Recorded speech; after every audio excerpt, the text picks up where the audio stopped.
আমার মনে হয় দল মত এই ক্রিকেট নিয়ে যে বিভিন্ন মত তৈরি হয়েছে সব নির্বিশেষে আমরা একটা কথা মেনে নিতে বাধ্য হব, একটা কথা স্বীকার করব যে বাংলাদেশের ক্রিকেটে এরকম অন্ধকার দিন এর আগে আসে নাই। এরকম অন্ধকার দিন আসলেই আমরা দেখি নাই। দু চারবার খেলোয়াড়দের ধর্মঘট দেখছি, কিন্তু এত ডার্ক পিরিয়ড যে আজকে দেশের ফ্রাঞ্চাইজি টুর্নামেন্টের দুটো ম্যাচ হওয়ার কথা ছিল, সেখানে মাঠটা খাখা পড়ে আছে, প্রেস বক্সে কেউ নাই, গ্যালারিতে দর্শক নাই, বাইরে কিছু দর্শক চিৎকার চেঁচামেচি করতেছেন, ধারাভাষ্যকাররা মুখ কালো করে গাড়িতে করে আবার হোটেলে ফিরে আসতেছেন। এরকম দৃশ্য দেখতে হবে ইন্টারন্যাশনাল ক্রিকেটে বাংলাদেশ ঢোকার পরে, এটা আমরা কল্পনা করি নাই। তো এখন তো আর আসলে যে জায়গায় গিয়ে দাঁড়ালো পরিস্থিতিটা সুনির্দিষ্ট করে এখন আর কোনো একটা জায়গায় আঙুল তোলা যায় না যে এই অংশের জন্য এটা হচ্ছে। অবশ্যই আজকে শেষ বিচারে আমি কোনোভাবেই এটা মেনে নিতে পারতেছি না যে বিসিবি এতগুলো পদক্ষেপ নেওয়ার পরেও খেলোয়াড়রা কেন দ্বিতীয় ম্যাচটা অন্তত খেলতে গেলেন না, দ্বিতীয় ম্যাচটা খেলোয়াড়রা কেন বয়কট করলেন, এটা আমার মাথায় কিছুতেই আসতেছে না। আমি তাদের সব কথা শুনছি, কিন্তু আমি এটা বুঝতে পারতেছি না। আমি একটু এই দৃশ্যটা, আপনারা তো সবটুকু জানেন, এখানে নতুন করে কারোর কিছু বলার নাই, সবাই সবকিছু জানে বোঝে। তারপরেও আমি একটু বলি যে পুরো ব্যাপারটা আমাদের কি একটা অসহিষ্ণুতার ফলাফল হিসাবে প্রকাশিত হলো। শুরু থেকে আমরা যে ইম্যাচিউর আচরণ করলাম, সবাই সবাই এখানে ইনভলভড, সব পক্ষ, পক্ষ বলতে আমি প্রতিপক্ষ বোঝাচ্ছি না, সব পার্ট এত অসহিষ্ণু, অপেশাদার এবং শিশুসুলভ আচরণ করলেন, তার ফলাফল আজকে এইটা হলো। ক্রিকেটহীন একটা ক্রিকেট খেলুড়ের দেশে পরিণত হলাম আমরা। আমি যখন এই কন্টেন্টটা শুট করতেছি তখন সন্ধ্যা হয় হয়, দ্বিতীয় ম্যাচ শুরু হওয়ার কথা ছিল এরকম সময়। তো আমি খুব আশা নিয়ে যোগাযোগ করছিলাম, যেটা জানতে পারলাম সেটা আরো খারাপ। এই বিসিবিও এই পুরো ব্যাপারটা খুব, সেটা ফলাফল কি হইতে যাচ্ছে এই পুরো ব্যাপারটা নিয়ে আমি একটু কথা বলি যে আসলে কি হলো সেটা একটু বলি। দেখেন, আমি এর মাঝে যতগুলো জায়গায় কথা বলছি, এই আজকে সকালে আমার যে কন্টেন্টটা গেছে তার আগ পর্যন্ত প্রতিটা জায়গায় আমি একটা দুঃখ করছি যে আমরা যে ইন্ডিয়াতে খেলতে যাব না এই বিশ্বকাপের ম্যাচটা, এই ব্যাপারে আমরা সবাই একমত হইতে পারলাম না। মানে সবাই এক কণ্ঠে বলতে পারলাম না যে ওখানে আমাদের নিরাপত্তার হুমকি আছে, ওখানে আমরা খেলতে যাব না। এবং এই ব্যাপারটা থেকেই কিন্তু আমাদের এই বিভেদের শুরুটা হলো, যে কেউ মনে করেন যাওয়া ঠিক, কেউ মনে করেন যাওয়া ঠিক না। আমাদের সাবেক সিনিয়র ক্যাপ্টেন সুজন ভাই তিনি বলেন যে ওখানে না গেলে আমরা জিম্বাবুয়ে ছাড়া কারোর সঙ্গে খেলতে পারবো না। মানে এই ধরনের আত্মঘাতী কথাবার্তা হোক না, সেটাই যদি সত্যি হয়, তাও আপনি এই পরিস্থিতিতে, এরকম একটা অগ্নিগর্ভ পরিস্থিতিতে যখন আমরা নেগোসিয়েশন পাওয়ারের জন্য প্রতিটা বিন্দু খুঁজতেছি, আমাদের বোর্ডের কাছে প্রতিটা শব্দ হচ্ছে এখন নেগোসিয়েশন পাওয়ারের জন্য একটা শক্তি, সে সময় আমরা দেশের মধ্যে বসে এইসব অশোভন কথা বলি, এইগুলো বলে আমরা নিজেদের দুর্বল করে দিই। যেই বলুক, একটা ইন্টারন্যাশনাল ক্যাপ্টেন যখন বলে সেটা আমাদের দুর্বল করে দেয়, আমাদের এক করে না। তেমনি আমি তামিমের কথাটাও কখনো নেই নাই যে তামিম এরকম পরিস্থিতিতে কেন বলবেন যে না আমাদের সিংহভাগ আসে আইসিসি থেকে 99%, তাহলে ওটা পুনর্বিবেচনা করা উচিত। আমি ওটা নেইনি, কিন্তু বারবারই সমালোচনা করছি। আবার সেইটা কাউন্টার দিতে গিয়ে বিসিবির ডিরেক্টর, আমি সকালে এই বিষয়ে যথেষ্ট বলছি, এই ভদ্রলোক পরে জানতে পারছি, মনে করতে পারছি যে এই ভদ্রলোক তো পাপন ভাই জামানায় ওই বোর্ডের খুব ঘনিষ্ঠ মানুষ ছিলেন, তো সিসিডিএম এর সঙ্গে ছিলেন। তো যাই হোক, এই যে ভদ্রলোক নাজমুল ইসলাম উনি যে কাজগুলো করলেন, যে কথাবার্তাগুলো বললেন, এগুলো অপেশাদারিত্ব, ছেলে মানুষের চূড়ান্ত।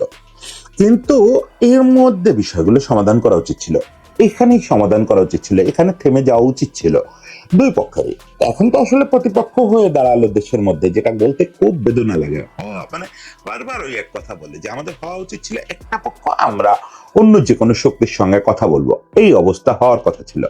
কেননা দেশের মধ্যে দুইটা পক্ষ হয়েছে, ওকে, এটা মেনে নিছি, বেদনা ভরেই মেনে নিছি যে দুইটা পক্ষ হয়েছে, কিন্তু এই দুই পক্ষর এই লিমিটটা ক্রস করা উচিত হয় নাই। কোন লিমিটটা? এখন কোয়াব কালকে যে ঘোষণাটা দিচ্ছে, মিথুন যে ঘোষণাটা দিচ্ছে যে এই সাহেব, ওই নাজমুল ইসলাম সাহেব উনি পদত্যাগ না করলে তারা খেলবে না।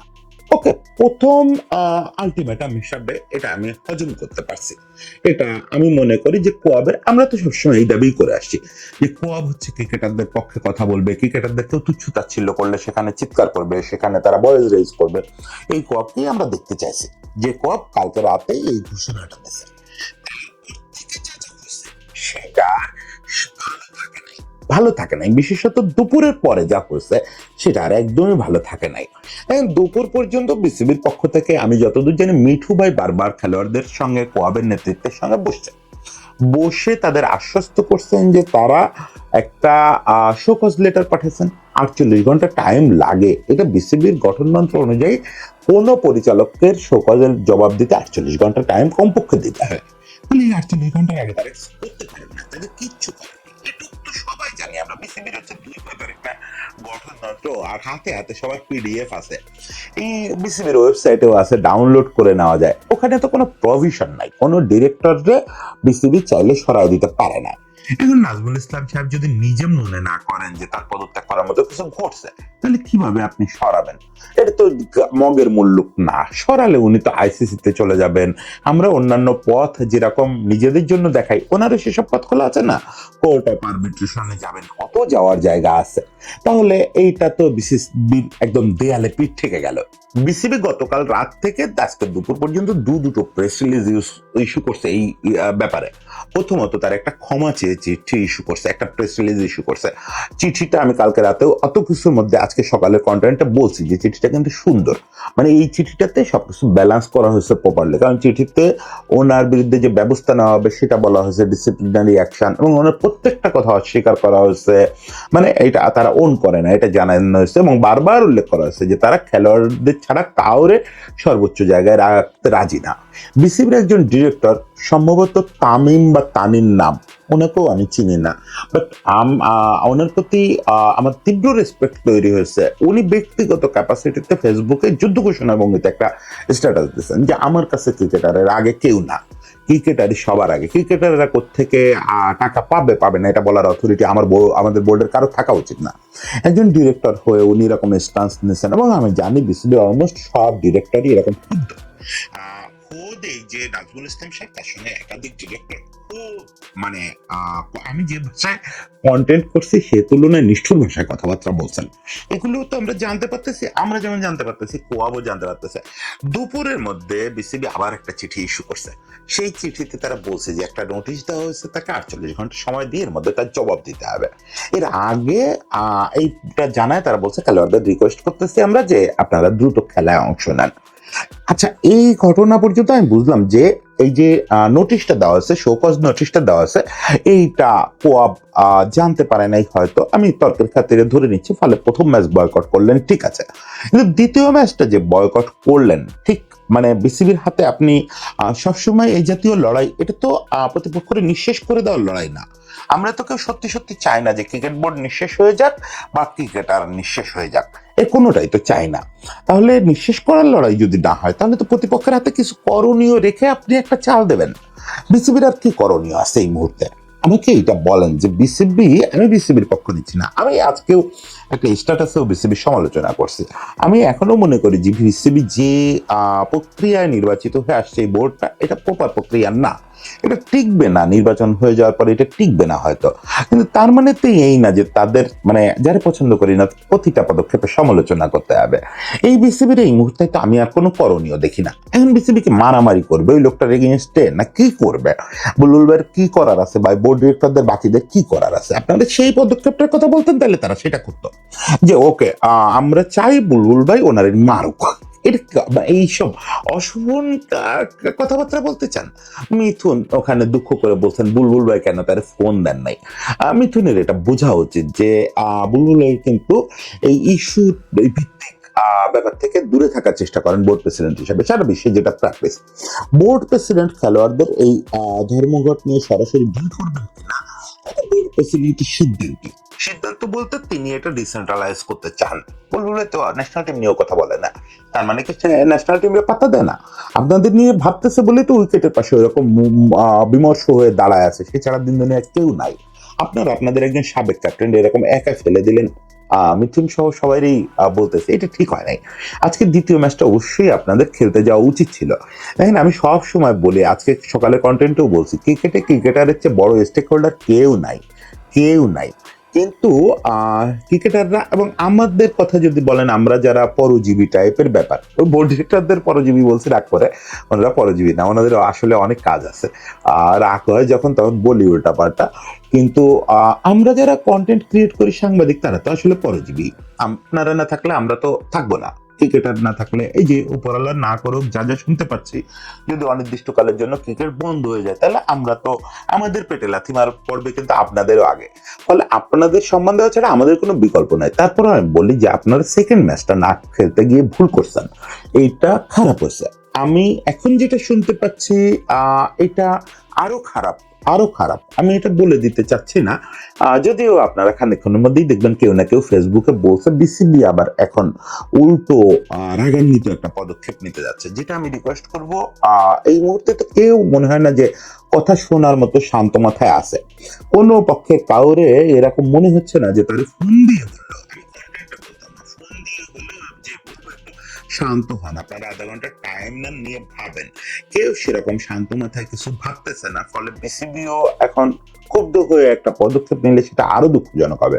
তখন কালকে সকালে আবার বিসিবি নিন্দা করে একটা কন্টেন্ট বানাইতে হবে। আমার এখন কাজ দাঁড়াবে যেটা, যে বুঝতেছি প্রতিদিন সকালে এক পক্ষের সমালোচনা করব, বিকালে আরেক পক্ষের সমালোচনা করব না। এই গেমে আমি আর বেশিক্ষণ থাকতেছি না, তাইলে আমি ওই দেখা যাবে ঘুরে ঘুরে চাইল্ড নিয়ে ভিডিও করে বেড়াবো। আমিও যে আনন্দ পাইতে আবার খেলায় ফিরে আসছিলাম, সেই শোক পাওয়ার জন্য তো থাকতে চাই না। যাই হোক, সেটা ব্যক্তিগত আলাপ বাদ দেন। কিন্তু আমি সবাইকে সব পক্ষে রিকোয়েস্ট করি, মিথুন চাইলে আপনাকে আমি ফোনে বলতে পারতাম, যে কয়জন ওখানে বসে আছেন প্রত্যেককে ফোনে বলতে পারতাম। এভরি সিঙ্গেল খেলোয়াড়কে আমরা সবাই সম্মান করি। অবশ্য আমি আরেকটা কন্টেন্ট করবো এই ঝামেলা মিটে যাওয়ার পর, সেটা হচ্ছে আমি মিথুনকে এবং বাকিদের একটু জিজ্ঞেস করব যে আপনারা কি এই সময়কালে ফেসবুকে ঢুকছিলেন কেউ? এই যে বাংলাদেশে প্রথমবারের মতো কোনো একটা ঘটনা ঘটতেছে, তীব্র ঘটনা, যেখানে অলমোস্ট বাংলাদেশের অধিকাংশ ফেসবুক ইউজাররা বুঝে না বুঝে ক্রিকেটারদের বিপক্ষে অবস্থান নিচ্ছেন। কেন নিচ্ছেন? এটা একবার সেকেন্ড থট দেওয়ার কিন্তু টাইম চলে আসছে। এটা একটু পরিস্থিতি শান্ত হলে এটা নিয়ে আমরা কথা বলবো। যে দেশে ক্রিকেটাররা 2 বছর 4 বছর আগেও পূজনীয় ছিলেন, যে দেশে ক্রিকেটারদের কথায় একটা লোকেরা শুনতো, ক্রিকেটাররা একটা কথা বললে অন্য ইস্যুতেও, সেখানে ক্রিকেটাররা কেন এরকম অপান্তেও হয়ে গেল যে ক্রিকেটারদের প্রতি অন্যায় হচ্ছে বুঝেও অনেকে ক্রিকেটারদের বিপক্ষে অবস্থান নিচ্ছেন এবং সোজাসুজি বলে দিচ্ছেন ক্রিকেটাররা না খেললে না খেলুক। এটাও আমাদের বিবেচনা করতে হবে, এটা আমরা পরে কথা বলবো। আপাতত সবাইকে বলে প্লিজ প্লিজ প্লিজ, যথেষ্ট হয়েছে। আমাদের একত্রিত থাকার সময়, আমাদের ক্রিকেট খেলার সময়, সারা বিশ্বকে দেখানোর সময় যে আমরা একত্রিত আছি, আমরা মাঠের ক্রিকেটের প্রতিটা ব্যাপারে এক আছি। ক্রিকেট বন্ধ করে দিয়ে কোনো কিছু চলতে পারে না। ক্রিকেটের মূল জিনিসটা থাকতে হবে, মাঠে খেলা থাকতে হবে, 22 গজে 2জন ব্যাটসম্যান থাকতে হবে, তাকে ঘিরে 11 জন ক্রিকেটার থাকতে হবে, 2জন আম্পায়ার থাকতে হবে। এই মৌলিক কাজটা থাকতে হবে ভাই, এই মৌলিক কাজটা আপনারা মাঠে ফিরে আনেন। কালকে আপনার যে কোনো ভাবে, আজকে যদি বুলবুল ভাই আপনাদের ফোন না দিয়ে কি হয়েছে, বুলবুল ভাই বড় মানুষ না, বুলবুল ভাই আমাদের বড় না, আপনি মিথুন আমাদের সবার বড় না, বুলবুল ভাই ফোন না দিলে কি হয়েছে? আপনারা ফোন দেন বুলবুল ভাইরে, ফোন দিয়ে রাতের মধ্যে বিষয়টা সমাধান করে কালকে প্রপারলি ম্যাচ খেলতে নামেন।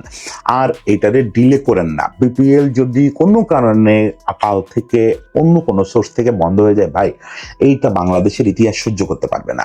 বাংলাদেশের ইতিহাসে এখনো পর্যন্ত যে একটা আন্তর্জাতিক মানের বিষয় নিয়ে আমরা আলোচনা করি, যে জায়গাটা অন্যদের চোখে চোখ রেখে কথা বলতে পারি, সেই জিনিসটা ক্রিকেট। সেই জিনিসটাকে এরকম অস্তিত্বের সংকটে ঠেলে দেবেন না, সবাই মিলে প্লিজ ঠেলে দেবেন না। তো সবার প্রতি অনুরোধ থাকলে সবাই শান্ত হন, দ্রুত মাঠে খেলা ফেরান, তারপরে আমরা তর্ক করবো, সবাই মিলে তর্ক করবো। এ ওরে মন্দ বলবো, ও ওরে ভালো বলবো, এইসব কিন্তু খেলা আগে মাঠে থাকতে হবে। সবাই ভালো থাকবেন, সবার জন্য শুভেচ্ছা।